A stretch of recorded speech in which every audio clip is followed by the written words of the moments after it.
Hi, welcome to Shrink Wrapped. I'm Allison Colarosi here with Dr. David Colarosi, and we are going into my favorite time of year. Resolution time. Resolution time. Mm-hmm. And just like Jesse Eisler would say, to quote him, I don't want to go into January behind, so we're starting now. You're going in light. I'm going in light. Okay, so what does that mean for your audience? Well, for me, you and I are fans of Gretchen Rubin, and she does 26 for 26. So our whole family will be doing 26 micro resolutions for 2026. And they're not all put together yet, so you will get that soon. Well, honey, we're late on this deal. Do you know that? Well, the New Year's is in 2 days. I know I'm going to have it ready in 2 days. Are you going to post your list to the audience? Yeah, I'll post it. That's a good idea. That will hold you accountable. I know. So I'll have 4 buckets. I'll have a family bucket, a relationship bucket, a work bucket, and a household bucket. Oh, I'm wondering what's in store in the household bucket. Watch out. All right. All right. So I'm excited. Mm-hmm. So yeah, this is my favorite time. I'm ready. Bring it. What's up with your New Year's resolutions? Are you going to tell me how much you love them? Well, I don't love them, though we set them. I think that you and I have a different relationship with Gretchen Rubin and her 26 for 26. You love them. You love her like I do? I love you, and because you love her, then I do them. Okay. But I think that like any mental health professional would tell you that it's a ludicrous idea to set 26 goals for the year. They're not big goals. That's the thing. They're micro Yeah, goals. they're agenda items. They're agenda items. Yeah. Which is basically like if you guys had seen my gift guide, which was really good, the Big Ass Calendar by Jesse Eisler was on it. And this is our 3rd year. This is the gift guide that we didn't do. Like that you were ready for, but we did not record a video about it. I don't know why that was, David. I don't know either, Al. This is your channel. You said you didn't want to do it. On my channel, but on your channel you can do it. This is what people are here to see, your gift guide. I know. I would love to bring it up. Why didn't you do it? I know. It was all done. But the Big Ass Calendar, and what he says is like work will always fill in the cracks.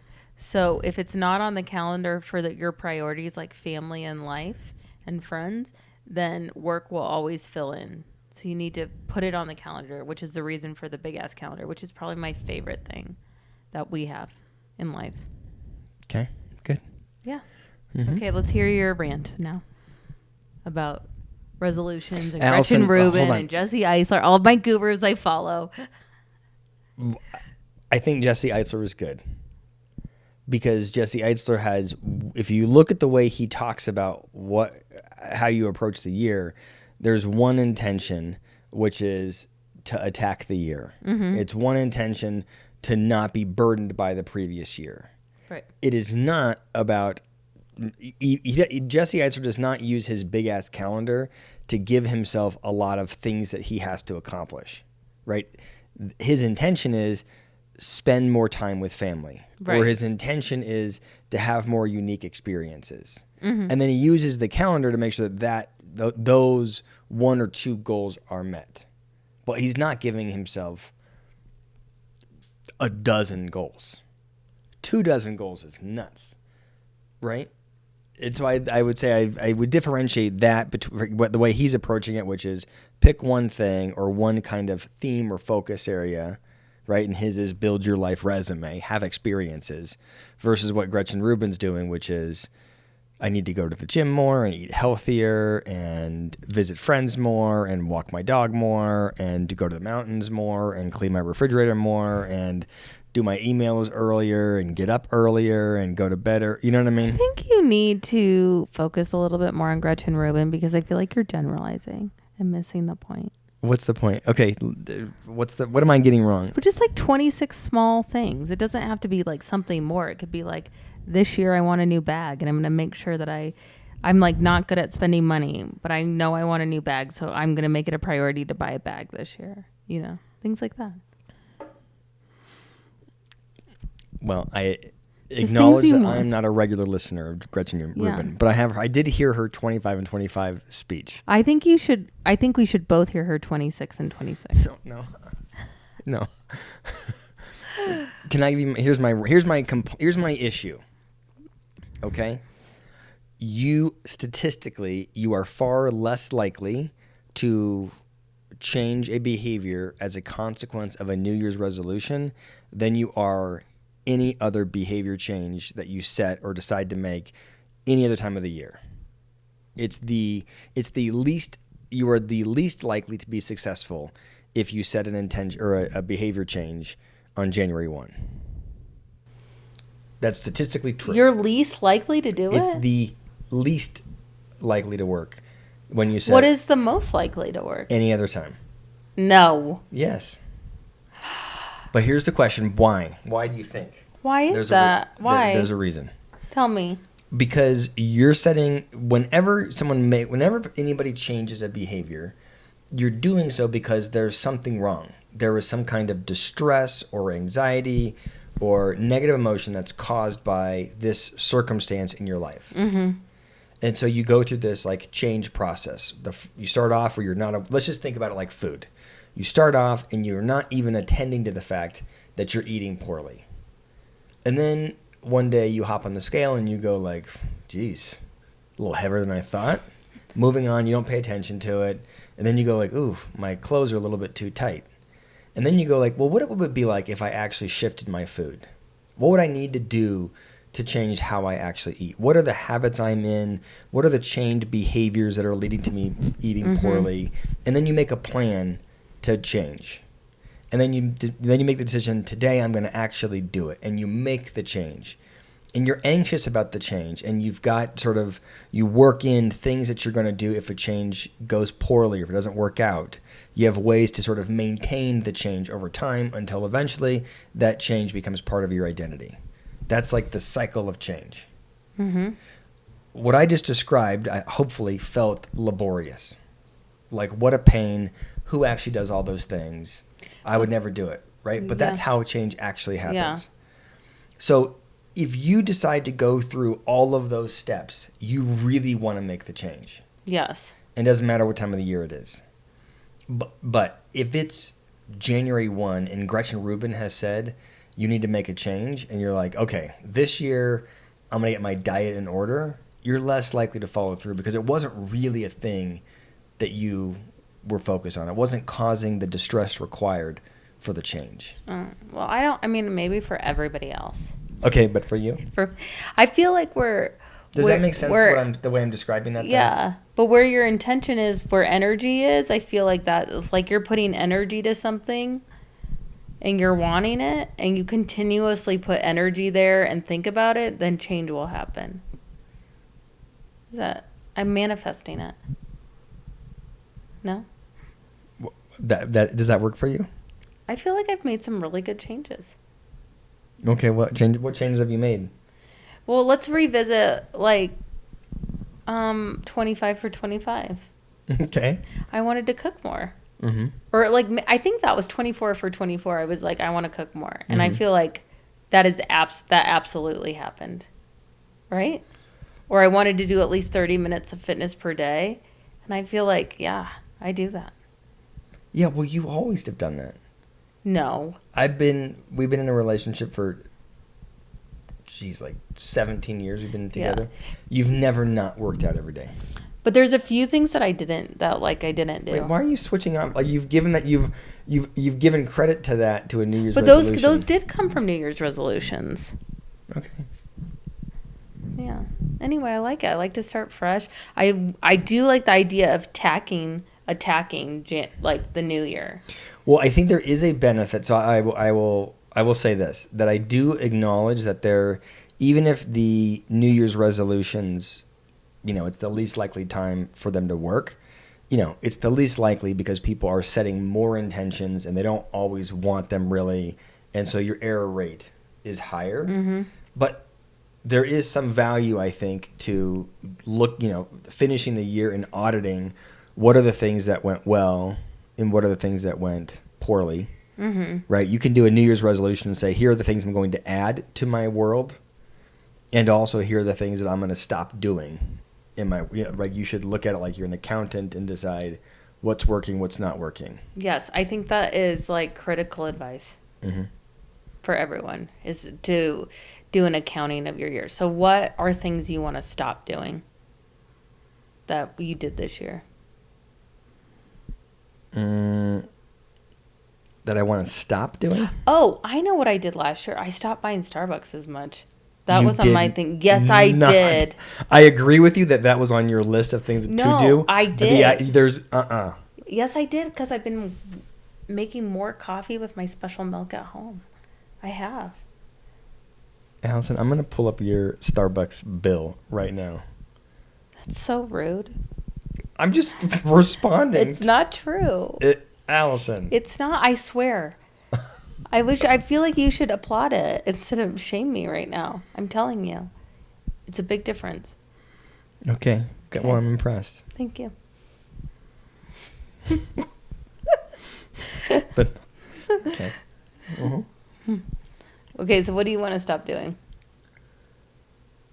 I don't think I have anything that I want. What do I want to stop doing? I want to stop. I think at work, I am comfortable on the hamster wheel, and the way my business works, sort of the more you do, the more you get, and it's really easy to just like constantly be on that wheel, working more. And I would like to be more discerning about work I take and work I don't take. That's smart. Because the ones you don't like, it's going to just suck your energy. Yeah, I wish I was better about being like, I enjoy this kind of work, whereas I don't enjoy this other kind of work. Mm-hmm. What about for you? I think same. Stop doing work I don't want to do. Yeah. So why do you do it? Why do you do things at work that you don't want to do? Because I'm trying to be a team player. You know, I did start saying, like, things that I think, like, are not a value add that they put me on. I feel like I kind of stopped doing those things. Mm-hmm. Yeah. So you were doing it before because you were trying to be a team player or like a people pleaser? Mm-hmm. And am I reading between the lines, or are you now more sort of middle fingers up, or what's the stance difference? No, I'm just I only have certain capacity at work. Mm-hmm. So if I'm doing that stuff, I'm not doing stuff that adds value. Mm-hmm. And so I have to say no to that stuff. Mm-hmm. And even if in the moment they think I'm not a team player, I'm really adding value somewhere else. And so yeah, I think it's better for the business as a whole, but I'm like learning to be a leader in that way. Mm-hmm. So yeah, I agree with you at work. What would I stop in family stuff? I think over scheduling, because I'm tired from all of my over scheduling. I would be a fan if you did that.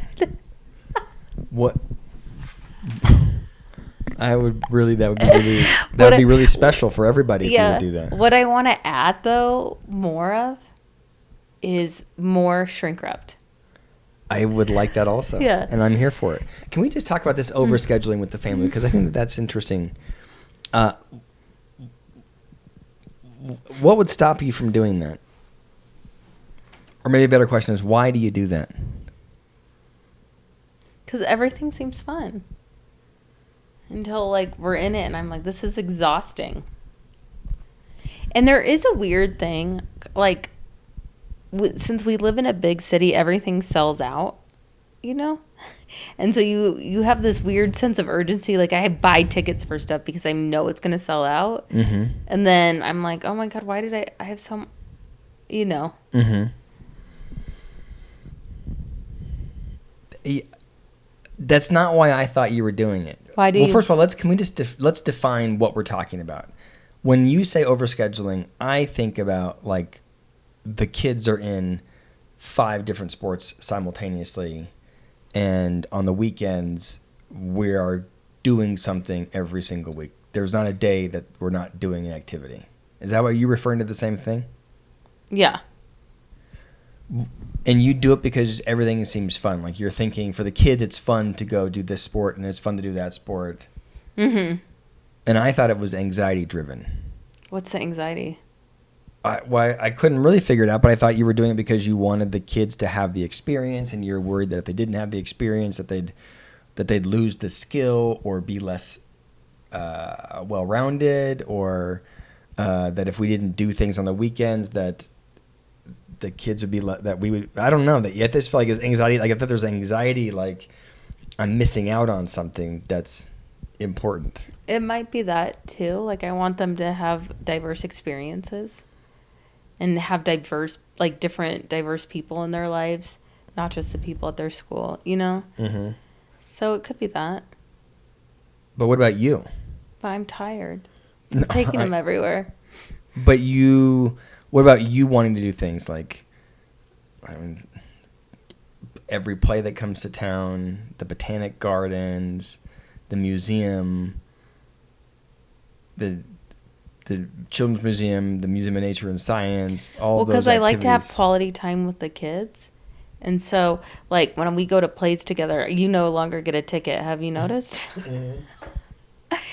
Because it's my quality time with them. And there's no tears when that happens. You're, like, so happy. Yeah. I know. But so you're doing it because you want the quality time. But I think it's interesting. Well, I mean, I would say this: if the goal is to change the behavior, when you book your schedule that tight, you're doing it because it's feeding. There's some reason. It's adaptive for some reason. It makes you feel good in some way. You're not missing out, or you're getting quality time with the kids, or you feel busy, or whatever. Mm-hmm. The only way you're going to change the behavior is if the consequence of that overwhelms the positives. Right? Like, does the distress caused by overburdening yourself, is that more significant than the benefit you get, the quality time with the kids? Sometimes. I think, like, right now it feels burdensome because I feel like I have not very much time for me to, like, grow as a human. Mm-hmm. But I do like having the quality time with the kids. Like the art, we do art together. You know, I like that. It's just, it's very it's like, hey, this time is for us. You know, like the three of us are going to go make whatever that thing is at Home Depot. But honey, you could grow as a human at home. Like, you don't have to do an activity for growing as a human. But let me say it this way. The quality time that you're wanting with your kids does not have to be at the museum or at the botanic gardens or whatever, making a wreath at Home Depot. Yeah. You can do that at your house. I just have to be more creative. Or not. Or you could just go play in the backyard. Like I said, no, I don't understand why it's like, it seems like in your mind you're like, I need to do a thing and go to an event in order to have quality time with the kids. And I think that that's not true. That's probably right. Well, do you disagree? What do you think? No, I think it's probably right. I'm just thinking of our backyard and how it's not conducive to that. Why not? The dog poops? The dog poops get cleaned up slowly. And why when you talk about you wanting time for you to grow, I guess I'm on the one hand I'm like, well, that's great. I want you to have time to grow. Although I also think that you're pretty hard on yourself about, like, I wonder if your appraisal of growth, if you shortchange yourself. Do you feel like you don't grow? I just feel like I want to grow more. I want more time to grow, and I'm making excuses about why I don't, but that's what, if I think for 2026, if I was going to pick a word, like Gretchen Rubin, it would be growth. Can you operationalize that? What does that mean? How would you know if you grew? Like, learned a new skill. Like what? Like archery. That would be cool. I knew you'd like that. You know, if you said you wanted to do that, I would buy you a bow immediately. I'm left-sided. That Oh, that yeah, foiled your plan. That foiled your plan. So I got, the story is, I had a bow. Let me say this. Allison's a strong woman. I have a bow, and I pulled all the tension off of it so that the pullback weight is as low as it can go. Allison couldn't pull it back. I still think you can pull it back. I think it's just all technique. But David, I could not pull it back. I was trying my hardest. I think it's technique. But whatever. It doesn't matter, because when she puts the bow up, she closes the wrong eye. So you needed a left-handed bow because your eyes are lopsided the way you look out of them. So anyway, so you can't use my bow anyway, no matter what. No. Well, I mean, can I just go back and we'll just be serious for a second? I think that growing can fall in the bucket of skill acquisition. Like, I'm going to learn how to do a bow, or I'm going to learn how to edit videos or whatever.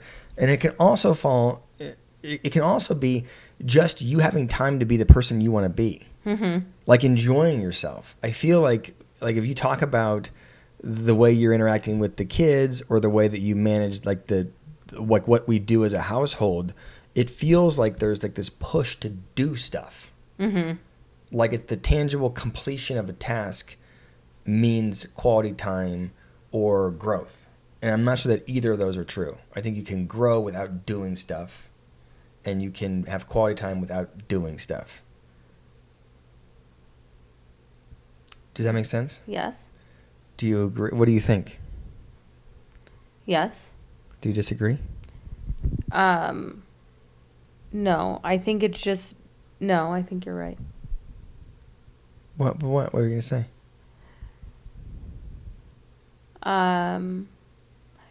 Because, like, sometimes I think... You think quality time is, like, the kids at home, like, hanging out with each other, and you up here working on your YouTubes. And that to me, that's not quality time with them. So having like a designated time where it's just undivided attention on them, because like if we're in our house, I have a million other things that I can do and I can busy myself with, and not focus on them.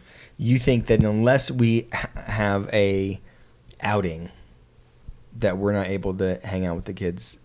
I just think I give the kids undivided attention. I think we can. I just don't think we do.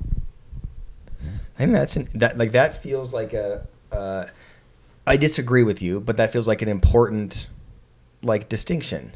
Mm-hmm. And maybe it is that if we're going to hang out on a Sunday, and we want to have a Sunday where we're at home, then we're playing games together with the kids versus catching up on work. Yeah. That leads me to one of my things I want in 2026 is I do want a family night once a weekend. I think I feel like we do that. You don't think we do that? Do you not think we do that? I think we do that, but I feel like our perceptions of what we do are different. Oh. Do you think we don't spend time as a family? No, we do. We've never. I'm trying to think of like. There's never a day where we don't have dinner together. Like the whole evening is always together. Like you're making it seem like I head upstairs to go do a YouTube video at 6:00 in the afternoon. That never happens. You're taking it personally. I'm just telling you what I wanted to add to my 26. I know, but we do. I think we do that. I'm trying not to be defensive, well, let's but I'm talk like about that. In what world does that happen? Where on a Sunday I'm like, see ya, I'll be up in my office. Let's talk about you. Are you feeling this we're getting too close to home? No, what do you want to add to your 2020? This is going to be the year of health for me. David, you say that every year. That's why your resolutions don't work. What? You're the reason resolutions don't work, because you're not 100% bought in. Like, you just went through your trajectory, but every year it's the same. It never changes for you. So maybe we should talk about habits and how you can be a guru on habit changing and formation. I like said Gretchen we could do Rubin. that. We could do that on this channel. I said we'd do that. Is that what you're talking about? We can do that. We can I know, be but I think you need habit to. gurus. I think you need to study up on habit formation. There is not that much to study. Gretchen Rubin. I'm studied. Read all the books. We read them, didn't we? Better than before. I read that. That was a good book. But what? Got a habit stack. All of that. Okay. I feel like you don't even know what I'm saying right now. I know what habit stacking is. And I think that that's a really good idea. So why don't we talk about my habit stack of what I'm going to do to be fit? So first of all, I realized that in the morning, I don't ever eat. That my current situation is I don't have breakfast. I get up, I have a cappuccino, and I take the kids to school. Mm-hmm. Then I go to work, and I'm freaking starving. Sometimes you eat eggs, though. Sometimes, but most days I don't. Okay. Then I'm starving. I go into the office, and I just mow through the snacks in the cupboard. So, like, before lunch, I'll David, have aren't 2 you bags. the leader of that office? Aren't you the head of that office? Yes. Why? Why aren't you putting healthy food I for do. you and your employees I in do. there? Then I'm my employees, first of all. Or you and your team? I put beef jerky. I put But why don't almonds. you have, like... Wait, can I tell you before you yell at me? Can I tell you what's in there? Okay. Beef jerky, almonds, and the light popcorn. What about having a vegetable platter? It's very inexpensive. You can get them at Costco and just... Who's going to stop and buy a vegetable platter? I'll have it delivered when I get our groceries delivered. No. Anyway, okay, well, maybe that will be a good adjustment. But so what happens is I don't have breakfast. I go into the office. I'm hungry. And then I'm not eating terrible things, but my coworker... So I have the popcorn and the almonds and the beef jerky, which is pretty healthy. But my coworker has these mini Heath bars that she puts in the freezer at work. They're like this big. Mm-hmm. And I think like that's like 5 calories. And so I'll just go get a coffee. You know what tastes good with a coffee is a Heath bar. So then I end up eating coffee and Heath bars in the morning. And then at lunchtime, now I'm still really hungry. And I go to Safeway and get a bag salad and a tuna fish. I eat that. You're not popcorn. Setting yourself up for success. Right, so I'm like all. hungry and snacking all day. Then I come home like at 5 o'clock or whatever, and I just move through our pantry. And then but you always have a hot meal prepared for dinner. Yes, I do. So anyway, so here's the new behavior. Okay, wake up in the morning, run before everybody wakes up. When you go to the gym, I'm getting up. You have to make me get up. I get up. I have to make you get up? I'm gone before you even move. I want you to wake me up. At 4:30. No, that's crazy. You're going to have to get yourself up. Okay. I'm going to get up at 5:30. I run. 5:30 to 6:30, I run. Kids get up, make breakfast, and then I have my shake. Want to know what's in the shake? 2 scoops of whey protein, MCT oil, cinnamon, blueberries. Who developed this concoction for you? A quarter scoop of rolled oats. Wait, I think I tasted it. The cinnamon really messes up the taste. No, it's not. And then that gets me on my way to my macro goals. Who are you following? What is this new macro thing? ChatGPT. Okay. And then I take my Vita Health Pack from GNC to get all my vitamins and minerals. We are not sponsored by GNC, by the way. But if you want to sponsor, I'd rather to be ripped. We want a vacation to sponsor. So then I go to work and I'll be full until lunch. And for lunch, I have a factor meal. So that gets me all the way through work. And I just have to make sure that I don't lose my mind when I come home. Like that's when we can have vegetable platters. When I come home and I'm snacking, that I'm not eating chips, but I'm eating, celery or something. I have that ready for you every day. Some vegetables. Nana does. No shit. Yeah, Nana does. Okay, but it's still there. Allison's mom's here, so it's been better. So anyway, Okay, well, I mean, I'm excited for you in that. Do you have is that your one resolution, or do you have that's it. any in different buckets of your life That's it. for 26? That's it. Nothing like dates for Allison? That's an ongoing goal, is to do dates with Allison. We always go on dates. You don't clock them as dates. We go on dates frequently. And I would say in the month of December, I think 3 times I invited you out on dates, and I had a babysitter, Nana, and you would not go with me. You invited me on a date like the day after I got back from the Christine book signing, I was so tired. I was so excited. And I go, let's go out on the town. And you're like, no, sorry, I just want to lay in bed. David, I was like, I had to come down from that. And also, you didn't come with me to Vegas. But you punished me? Yeah. And now I'm like wanting to go back there for another book signing. Felt like it went well. Well, I think our goal though for this podcast, a resolution for Shrink Wrapped, is so that we can build an audience so that we do our own meetups around the country, because that would be a lot of fun. I think that is doable. I think we have to be far more consistent. Yeah. Well, I'm ready to be consistent. All right. And I will post my 26. So we're going to post it on the Shrink Wrapped, just like banner or something. How does it work? Like just the post, like when I do book clubs? Yeah, I can post it as like I can post it there. Okay. Or we can do another, I don't know, maybe in a future episode you can read it off, your list of things. Cool. Well, this was and you'll be held accountable, and then you can read it off, and then next year you can say which ones you achieved. I like that. That's a good idea. All right. Well, I'm excited to do it. I think I really do think we should do it. It's fun, and we need to get back at it. Yeah. All right. This was fun. Shrink Wrapped. Subscribe.